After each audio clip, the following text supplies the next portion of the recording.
मित्रों, कुछ कहानियां कहानियां भर नहीं होती, वो जीवन संदेश होती है।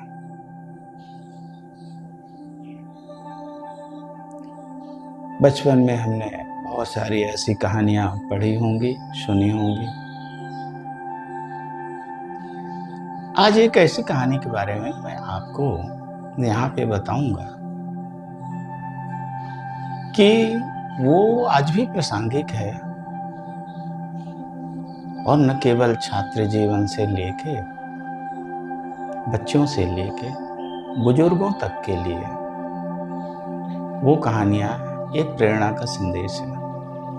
वो कहानियां इसीलिए बचपन में आपको पढ़ाई गई थी ताकि आप उसके संदेश को आत्मसात कर पाए।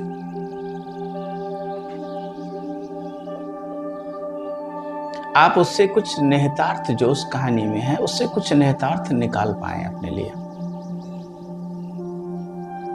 जब हम छोटे होते हैं या बचपन में होते हैं तो उन कहानियों के जो निहितार्थ हैं जीवन में, वो नहीं समझ पाते।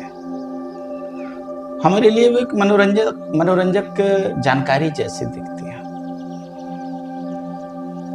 एक ऐसी ही कहानी आपने पढ़ी होगी, खरगोश और कछुए की, जो बहुप्रचलित कहानी है। और उस कहानी को समझने में मुझे कई साल लग गए। सुना था, पढ़ा था, लेकिन उसके जब मीनिंग, उसके जो अर्थ हैं, उसको समझने में कई साल लग गए।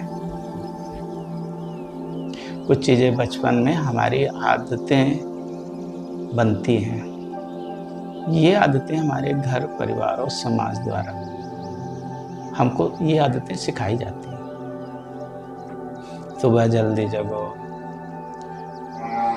सुबह पढ़ने से ज़्यादा याद रहता है।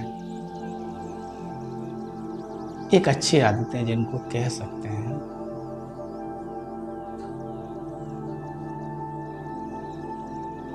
कहानियां एक आदत है जो दिमाग में रहती हैं, लेकिन इनके अर्थ को समझने में टाइम लगता है।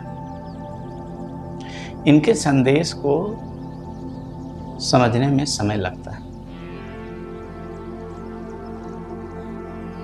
खरगोश और कछुए की कहानी, जिसमें कि खरगोश और कछुए की एक दौड़ होती है। आपको पता है इसके बारे में? एक दौड़ होती है। हो सकता है ऐसी कोई दौड़ कभी हुई ना हो, पर लेखक का उद्देश्य संदेश देना था।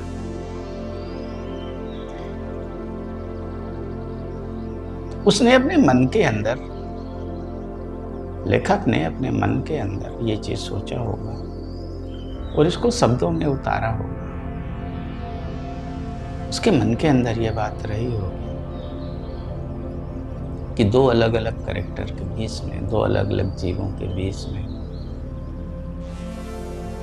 एक प्रतियोगिता आयोजित करके हम न केवल बच्चों को बल्कि बुजुर्गों को भी किस प्रकार जीवन का संदेश दे सकते हैं। तो कहानी से आप परिचित ही हैं, पर सरसरी तौर पे ये कहानी मैं आपको बताता हूँ, इसके गूढ़ार्थ भी बताता हूँ।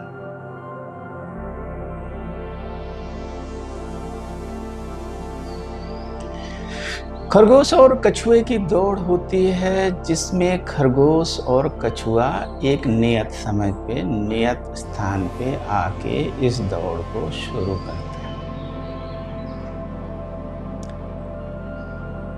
खरगोश, जैसा कि आपको पता है, कि कछुए से काफी तेज होता है लेकिन चंचल होता है। और जो कछुआ है वो मंदबुद्धि, मंद चाल से चलता है लेकिन स्थिरता का प्रतीक है, लगातार चलता है। और जैसा कि दोनों के कैरेक्टर थे, जैसा कि दोनों के चरित्र थे, उसके हिसाब से उन्होंने उस दौड़ को लिया और उस दौड़ को संपन्न किया। खरगोश चलता है और एक पेड़ के नीचे सो जाता है। उसको ये लगता है, अरे कछुआ मेरे साथ क्या कंपटीशन करेगा, ये तो किसी काम का नहीं है।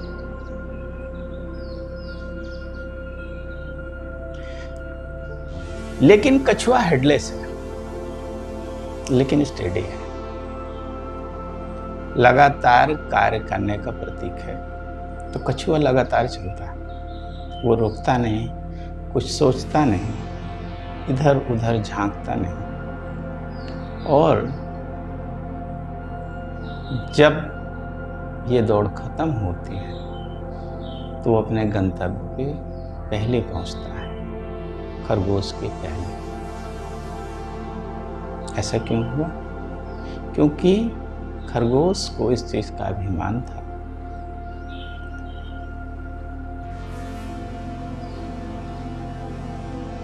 कि मैं तो इतना तेज दौड़ता हूं, कछुए से तो बहुत तेज हूं,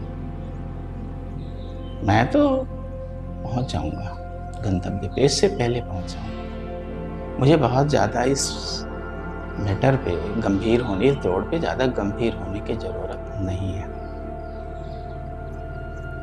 और वो सो जाता है। जब सोता है तो फिर सो ही जाता है, और वो तब जगता है जब रेस खत्म हो चुकी होती है।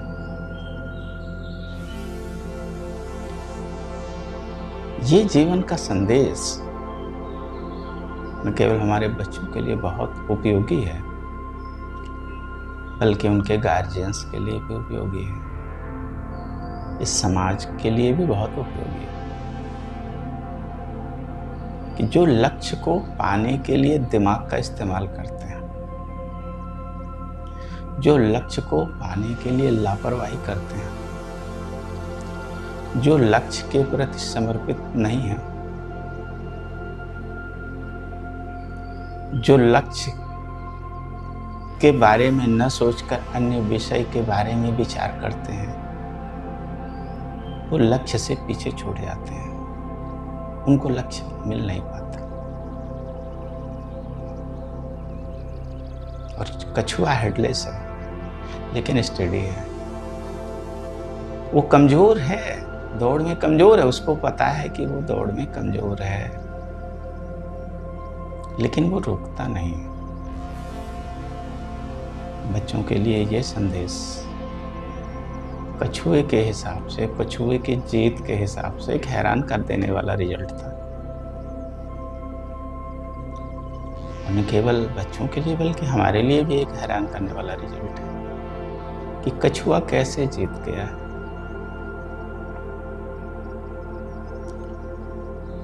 कछुआ इसलिए जीत गया क्योंकि वो स्टेडी है, वो कंटिन्यू है, वो फालतू की बातें दिमाग में नहीं लाता है, वो फालतू के विचार नहीं है, वो ईगोइस्टिक नहीं है। उसको लक्ष्य पता है और वो रोज मेहनत कर रहा है उस लक्ष्य को प्राप्त करने के लिए। उसके मन के अंदर सिर्फ लक्ष्य है, वो भले धीमा है लेकिन लगातार चल रहा है, वो लक्ष्य की ओर हर पल बढ़ रहा है। उसने ये कभी नहीं सोचा कि मैं नहीं जीत पाऊंगा, मैं कमजोर हूं, मेरे चाल बहुत धीमे है। यही इस कहानी का मजबूत पक्ष है कि जीवन में जो लोग लगातार अग्रसर होते हैं बिना ये विचार किए कि मैं कमजोर हूं, मुझ में कमियां हैं, मुझ में क्षमताएं नहीं हैं, या सामने वाले में बहुत क्षमताएं हैं, बिना इस चीज का विचार किए हुए सिर्फ अपने श्रम पे अपना ध्यान केंद्रित करते हैं, उनकी जीत एक न एक दिन अवश्य होती है। और साथ ही उन लोगों की हार होती है जो ज्यादा सक्षम होते हुए भी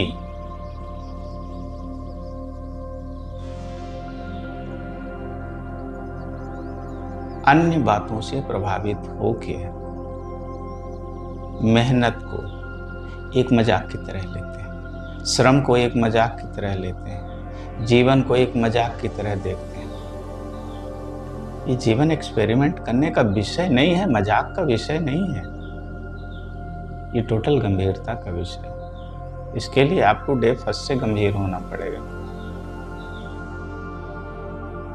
मैं ये नहीं कह रहा हूं कि आपका लक्ष्य क्या है, आपका विषय क्या है, आप कहां सफल होना चाहते हैं, ये आप तय करिए। ये आप खुद का आकलन आप खुद करिए कि हमको कहां मजा आ रहा काम करने में। आपके अंदर से क्या जवाब मिल रहा है ये जरूर आप देखिएगा और उसके हिसाब से काम करिएगा।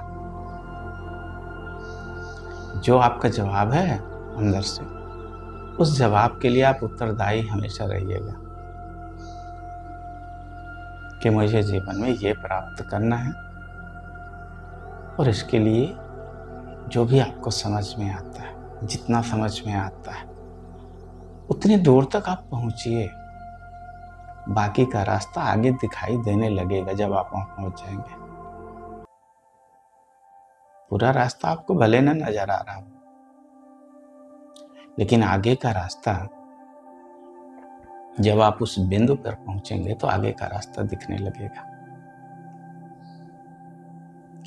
तब आपको ये प्रकृति, ये प्रारब्ध आपको कहीं ना कहीं से मदद करना शुरू करेगा। आप फेल होंगे, हो सकता है फेल हों आप उस लक्ष्य को पाने में, कई बार हो सकता है फेल हो, लेकिन वो आपका असफलता आपके लक्ष्य में बाधक नहीं बननी चाहिए।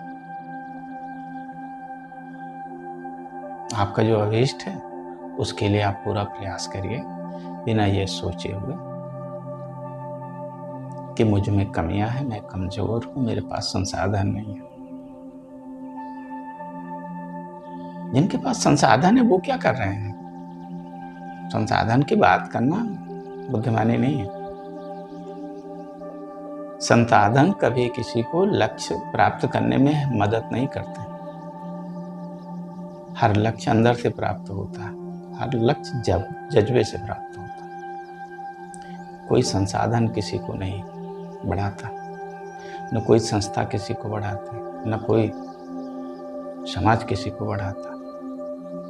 हम अपने लिए खुद ही गॉडफादर हैं और हम चाहें तो हम अपने खुद को बढ़ा सकते हैं। लेकिन कार्य आपको रोज करना पड़ेगा, एक कछुए की तरह। नमस्कार, मैं हूं आपका मित्र और मार्गदर्शक अनादि अरुण। आपसे बात होते रहेंगे। धन्यवाद।